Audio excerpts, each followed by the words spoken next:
حضرت ابراہیم علیہ السلام ہیں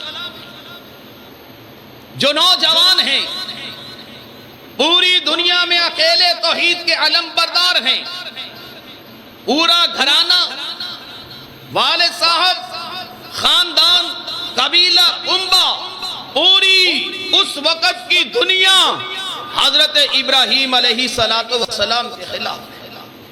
اکیلے ہی لما تعبدو، تم کیوں عبادت کرتے ہو ان کی جو اپنے نفع نقصان کے مالک نہیں ہے، جنہیں تم گھڑ کر نصب کر دیتے ہو، جو نہ دیکھ سکتے ہیں، نہ پکڑ سکتے ہیں، نہ چل سکتے ہیں، نہ اپنا دفاع کر سکتے ہیں، نہ تمہارا دفاع کر سکتے ہیں، ان کی عبادت کیوں کر رہے ہو؟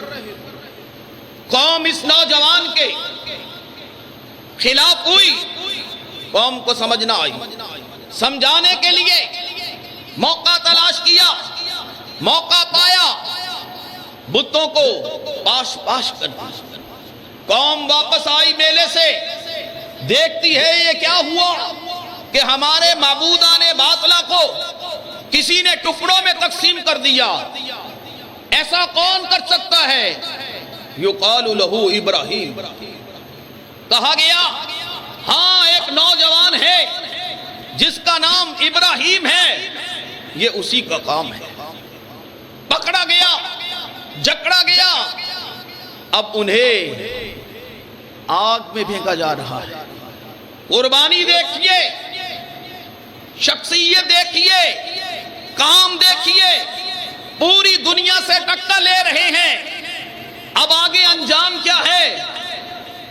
آگ کا الاؤ ہے، ذرا برابر بھی پریشانی نہیں ہے، بندھے ہوئے ہیں، منجنیق میں جکڑے ہوئے ہیں، اور انہیں آگ کی طرف اچھالا جا رہا ہے۔ حسبنا اللہ و نعم الوکیل کی صدا بلند کرتے ہوئے آگ میں گر رہے ہیں، اللہ رب العزت نے آگ کو گلزار بنا دیا۔ یا نار کونی بردا و سلاما علی ابراہیم، اے آگ تیرا کام جلانا تھا، آج تیرا کام جلانا نہیں، گلزار بن جا۔ آج ایک بڑی شخصیت تیرے اندر آ رہی ہے، اپنی تپش ختم کر دے، صرف تپش ہی ختم نہیں کر بلکہ گلزار ہو جا، خوشگوار ہو جا، بہترین ماحول ان کے لیے پیدا کر دے۔